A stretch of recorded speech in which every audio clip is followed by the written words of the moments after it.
From myths to models to madness. Annoying AI talking about interesting things. Let's get started.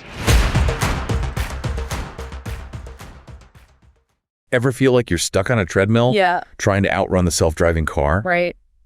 That's kind of what it's like trying to stay ahead of AI these days. Mm-hmm. Constantly learning new skills just to keep up. Yeah. But what if AI itself is making it harder to learn on the job? Interesting. That's exactly what we're diving into today with a recent study from the Brainiacs over at the Journal Systems. Right. They've been looking into whether AI is pushing us to upskill or actually leading to what they call a why bother feeling where we learn less. We're talking income shifts, burnout, the whole shebang. Wow. And they honed in on certain groups who might be feeling these effects even more acutely. Okay, let's unpack this because it seems counterintuitive, right? You think the rise of AI would light a fire under people to learn more, not less. Exactly. You'd assume it's all, oh, robots are coming for my job. Better brush up on my coding. Right.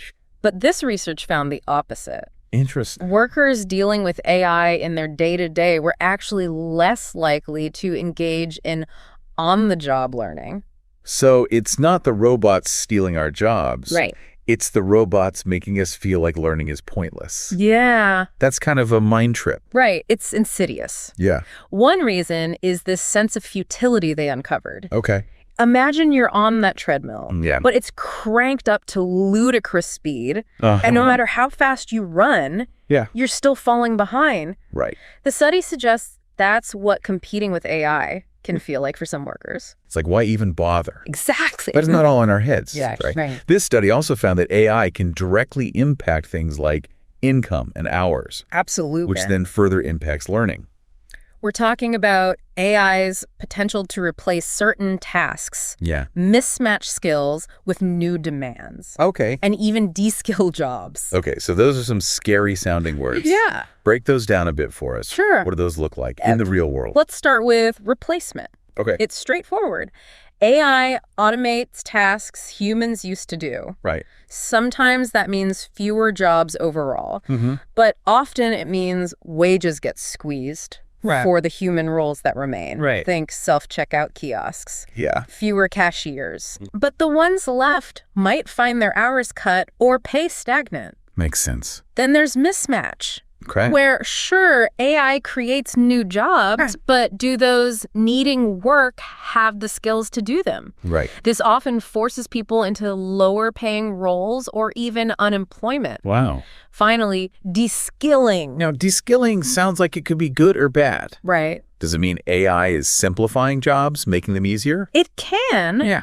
Which sounds nice on the surface. Right. But the flip side is that when jobs become simpler, workers become more replaceable. Oh, I see. That means less bargaining power, stagnant wages, maybe longer hours because they're more easily replaced. This perfect storm of lower income, longer hours. Right. And that feeling of burnout we talked about leaves zero energy or resources to invest in learning anything new. So you're overworked, underpaid, and starting to feel like the robot revolution is already a done deal. Right. Not exactly a recipe for professional development, is it? Sadly, no. Right. And this research dug deeper, finding that this perfect storm hits some groups harder than others. Now, this is where it gets really interesting. Right. Who's most at risk? They found older workers, women, and those with less formal education were more likely to experience this negative impact on learning. Wow. They also highlighted that workers without labor contracts and those with less autonomy on the job were more susceptible. Wow. That's a lot to unpack. Yeah. Let's start with older workers. Sure. Why are they particularly vulnerable in this scenario? Sadly, there's a persistent stereotype. Yeah. That older workers are less adaptable to new technology. Right. And less willing to learn new skills. Yeah. Which, of course, isn't universally true. Right. But it's a bias that can hold them back. Right. Combine that with the fact that older workers may be in jobs more susceptible to automation. Right. And you can see how it creates a challenging situation. So they're already facing potential ageism. Right. And then AI comes along and potentially exacerbates that? Exactly. That's rough. Yeah. And what about women? Oh. Why are they more likely to experience this negative impact? The study found women are often overrepresented. boy. In roles that are more easily automated. Right. Think administrative tasks, certain customer service roles, jobs that rely on repetitive processes. Right. Those are prime targets for AI, which puts women at greater risk. Right. It's like those existing inequalities in the workplace are now being amplified by AI. Exactly. That's incredibly disheartening. Yeah. But unfortunately, not all that surprising. Exactly. And it underscores the need for what the study refers to as labor protections. Okay. We'll dive deeper into those later. Right.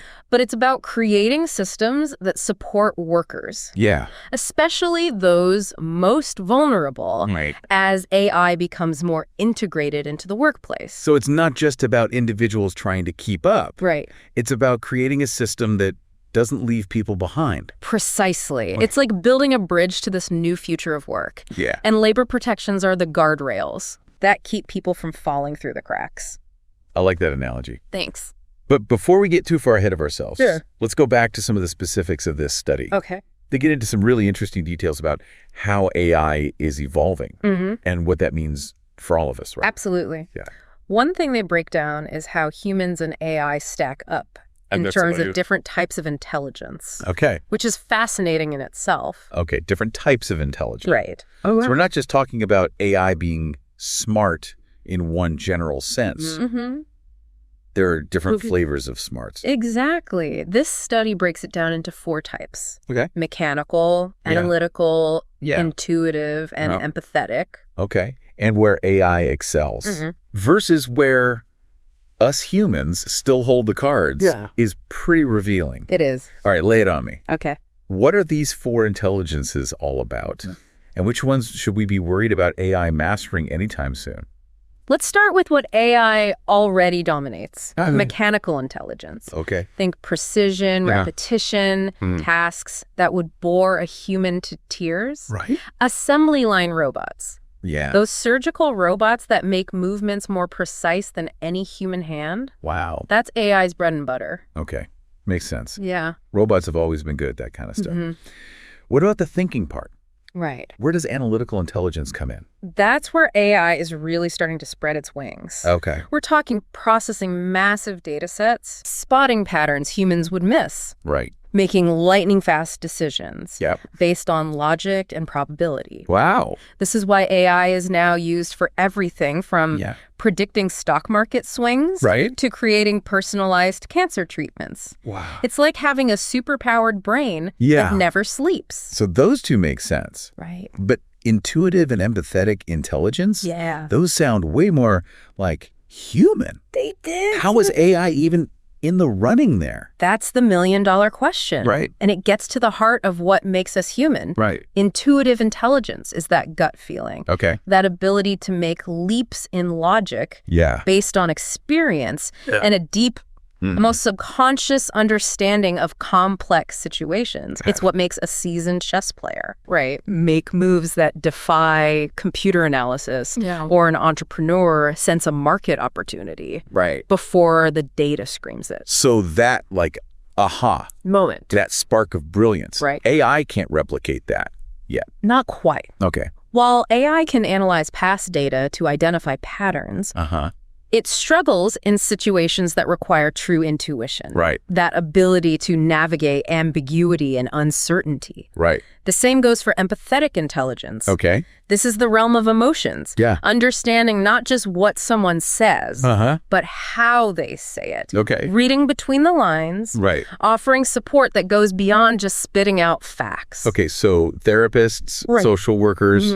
even us podcast hosts, we can breathe a sigh of relief for now. For now, yes. Okay. Those roles rely heavily on emotional intelligence and genuine human connection. Yeah. Something AI hasn't quite figured out. Right. The question is, which of these intelligences will AI master next? Right. That's the question. If I had to wager a guess, I'd say intuitive thinking is the next frontier. Okay. Imagine if AI could replicate Yeah. that flexible, creative problem solving that humans excel at. Right. It would be a game changer. Talk about a reason to upskill. I know, right? But shifting gears a bit. Sure. The study also talks about how AI is moving beyond just tasks and into management roles. Right. That's kind of freaky, right? Yeah. Are we all going to be reporting to robots soon? It's not quite robots with briefcases yet, but the shift is happening. Okay. Think AI-powered systems that manage workflows, optimize employee schedules, even use algorithms to make hiring or promotion decisions based on preset criteria. Okay, so on one hand, that kind of removes human bias from those processes, which could be a good thing. Sure. But it also feels like we're giving AI a lot of power. It's a double-edged sword, for sure. On one hand, it has the potential to make some processes more efficient and objective. On the other hand, it raises a whole host of ethical questions we need to address. Yeah, like what? Like, who's setting the criteria these algorithms use? What happens if those criteria themselves are biased? And what about the human element of things like mentorship and leadership? Can AI ever truly replace that? It's a lot to wrap your head around. It is. But this idea of AI potentially exacerbating existing inequalities brings us back to something we touched on earlier. Labor protections. You mentioned they're like the guardrails on this bridge to the future of work. Exactly. Let's unpack that a bit more. Sure. Because it feels pretty crucial to getting this right. Okay. Labor protections. It's not the most exciting phrase, I'll admit. But in the age of AI, it's starting to sound pretty essential. It's one of those things you don't think about until you need it like insurance. But in this case, it's about making sure workers aren't left high and dry as the nature of work itself transforms. So what are we talking about here? What kind of labor protections can make a real difference when AI is in the picture? Well, the study highlights a few key areas.